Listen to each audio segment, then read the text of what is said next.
Once again नाजरीन, जिस तरह से आज पाकिस्तान और भारत का जो टाकरा होने वाला है बारिश की वजह से ताखीर का शिकार था, लेकिन अब ये अपडेट सामने आ रही है कि बारिश थम चुकी हुई है, रुक गई है और अब दोबारा से स्टेडियम को तैयार किया जा रहा है ताकि दोनों टीम्स मैदान में उतरे और मैच का आगाज किया जाए। वहां से जहां पर रुका था सिलसिला, यानी 147 भारत बैटिंग कर रहा था और 2 आउट है भारत के, 25वां ओवर जिसकी पहली गेंद हो चुकी हुई थी, अब वहां से दोबारा मैच का आगाज किया जाए। बिल्कुल, और अब हमारी ट्रांसमिशन भी जारी है। ग्राउंड हमारा पिच पूरी तरह तैयार है, लेकिन बॉलिंग नहीं हो पा रही क्योंकि असली ग्राउंड में जाकर बारिश की सिचुएशन है। सैयद मोहम्मद उवैस हमारे साथ मौजूद हैं, स्पोर्ट्स एनालिस्ट। उवैस, बहुत शुक्रिया आपके वक्त का। इकबाल जमील साहब हमारे साथ ही हैं, उनसे हम माहिराना उनकी राय ले रहे हैं आज के मैच को लेकर।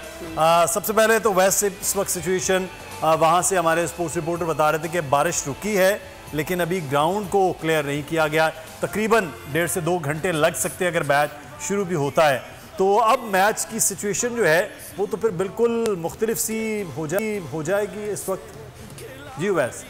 अस्सलाम वालेकुम। प्लीज अगर मैं अभी इसको देखूं तो वेदर फोरकास्ट तो सपोर्टिव है थोड़ी सी, कि बारिश रुकी है वो आप कह रहे हैं, लेकिन मुझे जो अभी तक जो रिपोर्ट है शायद 1 मिनट पहले की कि बारिश फिर स्टार्ट हो चुकी है वहां पर। अब देखने वाली बात है कि क्योंकि आज पूरा दिन जो एक्सपेक्टेड तो 70 to 80% बारिश है, और फिर सबसे बड़ा जो इसमें आप करें कि एक तो ऑब्वियसली क्योंकि टाइम लगता है ग्राउंड को तैयार करते हुए, सुखाते हुए, फिर जो डैम्पनेस होती है विकेट के ऊपर वो एक सबसे बड़ा मसला होता है। कल भी आपने देखा होगा जिस वक्त टॉस जीत के पहले बॉलिंग का फैसला किया गया तो मैं बड़ा शौक था इस चीज़ में, क्योंकि बारिश होती रही है, फिर आपको पता ज़्यादा सपोर्ट नहीं मिलती फास्ट बॉलर्स को। कल भी आपने देखा होगा कि फास्ट बॉलर्स को इतनी ज़्यादा सपोर्ट नहीं मिल रही थी, क्योंकि शहीन शाह अफरीदी कोशिश करते हैं कि वो फुल लेंथ से जो सा इन स्विंग या इन कटर जो सा वो लेके आते हैं। उस बॉलर को ज़्यादा सपोर्ट मिल रही थी जो थोड़ा बहुत हिट द डेक हार्ड कर रहा था, शॉर्ट द लेंथ बॉल रख रहा था। नसीम शाह जो कर रहे थे उनको थोड़ी बहुत सपोर्ट वहाँ पर मिली है, लेकिन it was a batting paradise. लेकिन जिस तरीके की बारिश होती रही है, आज भी मैंने जैसे बताया कि 70 to 80% बारिश के चांसेस हैं, लेकिन अभी काफ़ी टाइम है।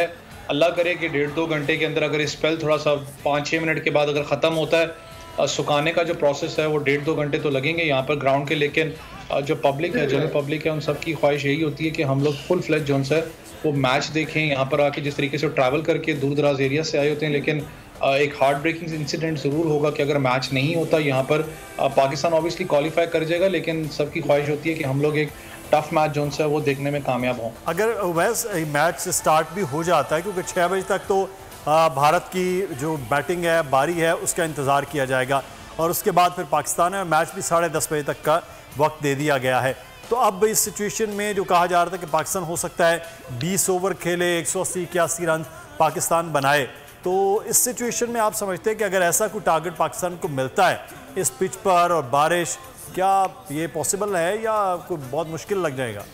देखें, कट ऑफ टाइम तो ऑब्वियसली भी बहुत दूर पड़ा हुआ है, क्योंकि आप दूसरे दिन में एंटर हो चुके हैं और मैच, क्योंकि अभी आपको पता है कि 23वें 22वें ओवर से आपने स्टार्ट करना, तो कट ऑफ टाइम में बड़ा टाइम इस वक्त पड़ा हुआ है। लेकिन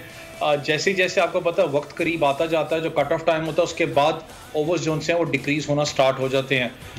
है तो ना लाइटर नोट है, लोग कहते हैं डकवेस खुद तो चला गया, हमें मरवा गया, वो बेचारा खुद तो कब्र में चला गया, मरवा हमें गया, क्योंकि बड़ा अजीब सा वो एक पैटर्न होता है, आपको पता है, जो कैलकुलेशंस की जाती हैं जिसमें या तो आपके वो हक में जाते हैं, ज़्यादातर वो आपके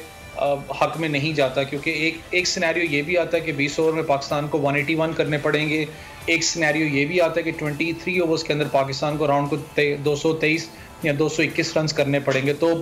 दोनों सिनेरियोज के अंदर मैंने आपको बताया ना कि सिचुएशन पाकिस्तान को T20 ज़्यादा मॉड सूट करता है। लेकिन सबसे बड़ा देखें इस वक्त, अगर मैं थोड़ा सा क्लाउड या जो वेदर सिचुएशन है उससे बाहर निकल के अगर मैं बात करूं, अगर पाकिस्तान टीम पे आप आए, देखें बॉलिंग यूनिट तो आपका कंटिन्यूसली परफॉर्म कर रहा है, तीनों फास्ट बॉलर्स आपके लिए परफॉर्म कर रहे हैं। अल्लाह करे कि जो शादाब खान है, जिनकी बार बार बात हो रही है कि शादाब खान जो उनसे वो जो उनकी ड्रिफ्ट होती थी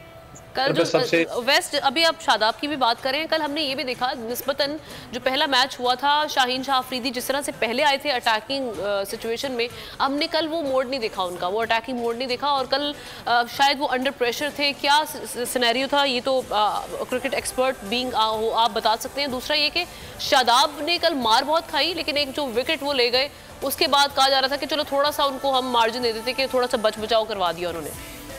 देखिए, शाहीन शाह अफरीदी आपको पता है one of the lethal fast bowlers हैं जिस तरीके से, और उनका रिकॉर्ड भी आपको पता है, हर पहले ओवर के अंदर वो विकेट अपना जल्दी ब्रेक थ्रू आपको लेके देते हैं। लेकिन दो चीज़ें होती हैं, जिस वक्त आपको सपोर्ट ना विकेट से मिल रही हो तो ऑब्वियसली फिर बॉलर एक दूसरे एग्जीक्यूशन प्लान की तरफ जाता है। नसीम, अगर शहनशाह अफरीदी की बात करूं, चले मैं पहले मैच से लेता हूं, अगर आप टेक्निकल पॉइंट ऑफ व्यू से आए तो आपको याद हो रोहित शर्मा जिस वक्त उनको पहले मैच में घेरे थे अपना शहनशाह अफरीदी को, जहां पर बॉल थोड़ा बहुत स्विंग भी करा था एयर के अंदर, आपने देखा होगा जो लेट स्विंग उनका डेडली होता है, जो इन स्विंग आता है, रोहित शर्मा काफी क्रीज के अंदर खड़े हुए थे ताकि लेट स्विंग को कट कर सकें। नजर आ रहा था कि उनके ऊपर प्रेशर कितना है पहले मैच के अंदर, मैं बात कर रहा हूँ। जब दूसरा मैच स्टार्ट होता है पाकिस्तान वर्सेस इंडिया का, उसमें आपने देखा होगा स्टार्ट में थोड़ा सा रोहित शर्मा वही चीज आजमाने की कोशिश कर रहे थे कि शायद जो सा लेट स्विंग यहाँ पर हो, लेकिन जब उन्होंने देखा कि लेट स्विंग यहाँ पर सपोर्ट इतनी शहनशाह अफरीदी को नहीं मिल रही, और शहनशाह अफरीदी का थोड़ा सा एक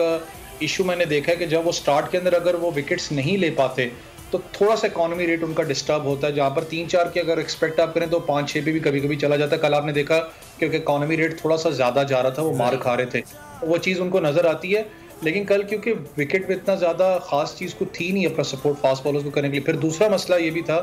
कल एक तो स्लॉपी फील्डिंग थी आपकी, आपको याद हो नसीम शाह की बॉल पे अगर आप देखें तो जो ओपनिंग डिपार्टमेंट था उनका, वो पहला ब्रेक थ्रू आपको मिल गया था। अगर वो शहनशाह अफरीदी कैच पकड़ते था, वो थोड़ा सा डाइविंग कैच मुश्किल था, लेकिन थर्ड मैन एरिया के ऊपर अगर आप कर लेते तो बड़ा एक ब्रेक थ्रू आपको मिल जाता। फिर उसके बाद आपने देखा होगा स्लिप कॉर्नर एरिया में भी आपने कैच छोड़ा, तो ये चीजें फिर बॉलर को भी डिस्टर्ब करती हैं, ऑब्वियसली जो उसका रिदम होता है। लेकिन बॉलर का रिदम तो वहाँ अगर वही ओपनिंग पार्टनरशिप वहाँ निकल जाती तो यकीनी तौर पर चीजें मुख्तलिफ होती। सब्सक्राइब करें और बेल दबाएं ताकि कोई खबर रह न जाए।